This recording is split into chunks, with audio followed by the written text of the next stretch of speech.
कराची की गलियों में उसे अदील के नाम से जाना जाता था। वो रात का एक खौफनाक साया था। उसका नाम सुनते ही लोग डर जाते थे, इज्जत भी करते थे और उसकी बात मानते थे। अदील एक गैंगस्टर था। उसकी जिंदगी हिंसा और धोखे में डूबी हुई थी। उसने कोई और दुनिया नहीं देखी थी, कोई और जिंदगी नहीं चाही थी। उसका दिल अपनी जिंदगी की कड़वी सच्चाइयों से पत्थर का हो गया था। प्यार और मोहब्बत क्या होती है वो भूल ही गया था। वो उस शहर की भीड़ में एक साया था जिससे लोग डरते थे और जो अकेला था। एक दिन भरे बाजार से गुजरते हुए अदील की नजर उस पर पड़ी। जोया। वो धूल और शोर के बीच एक खूबसूरत फूल की तरह थी। उसकी आंखों में एक अलग सी चमक थी, दया और मासूमियत थी, जिसने अदील को अपनी तरफ खींच लिया। वो पत्थर दिल अपराधी अपने दिल में एक अजीब सी हलचल महसूस करने लगा। ये एहसास उसके लिए बिल्कुल नया था, जो उसे हैरान भी करता था और डराता भी था। जोया अदील के लिए बिल्कुल नई थी। वो शहर के बीचों बीच एक छोटे से स्कूल में टीचर थी।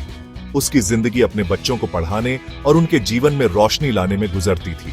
वो हर इंसान में अच्छाई देखती थी, यहां तक कि अदील जैसे इंसान में भी। अदील खुद को उसकी रोशनी की तरफ खींचा हुआ पाता था, उसके उस यकीन की तरफ कि उसके अंदर भी अच्छाई है। वो जो हमेशा अंधेरे में रहा था, अब रोशनी में आने की जरूरत महसूस करने लगा था। ये एक धीमा, झिझक भरा रिश्ता था। अदील अपने अंधेरे से डरता था, इसलिए जोया से दूरी बनाए रखना चाहता था।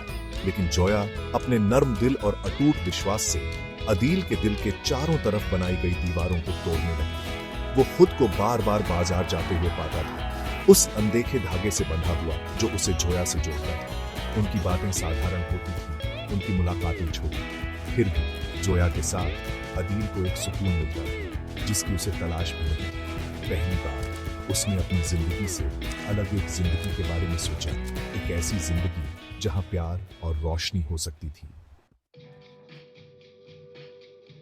अदील के लिए अपनी पुरानी जिंदगी छोड़ना आसान नहीं था।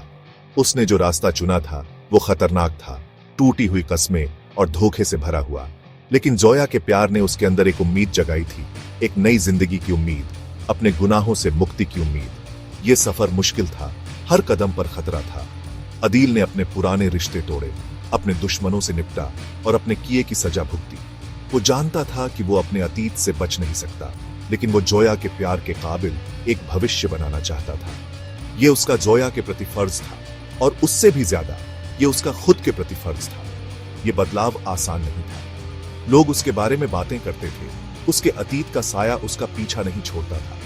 लेकिन हर गुजरते दिन के साथ वो खुद को रोशनी की तरफ बढ़ता हुआ महसूस करता था, जोया के प्यार और विश्वास के सहारे। वो अब अदील गैंगस्टर नहीं था, वो अदील था, वो आदमी जो प्यार करता था और जिसे प्यार किया जाता था। उन्होंने साथ मिलकर एक जिंदगी बनाई, उस शोर शराबे वाले शहर में एक प्यार और सुकून का घर। अदील ने अपने वादे के मुताबिक कभी पीछे मुड़कर नहीं देखा। उसे अपनी साधारण जिंदगी में सुकून मिला। उसने ईमानदारी से काम करना सीखा, परिवार की खुशियां सीखीं और जोया के साथ की अटूट शांति सीखी। 8 साल इसी खुशी में बीत गए, 8 साल हंसी के, सपनों के और सुकून के। अदील ने हर पल को संजोया, ये जानते हुए कि यह खुशी एक अनमोल तोहफा है जिसे पाने के लिए उसने बहुत मेहनत की है। उसे उस औरत की बाहों में सुकून मिला जिसने उसके अंधेरे के पीछे उसकी रूह को देखा था। उसका प्यार ही उसकी मुक्ति थी, उसका आशियाना था। उन 8 सालों में अदील को उस सवाल का जवाब मिल गया जो वो कभी पूछने की हिम्मत नहीं कर पाया था। क्या एक दिल जो हिंसा और गुनाहों से पत्थर का हो गया है, सच में प्यार करना सीख सकता है? उसकी जिंदगी जो कभी अंधेरे की कहानी थी, अब प्यार की ताकत की कहानी थी।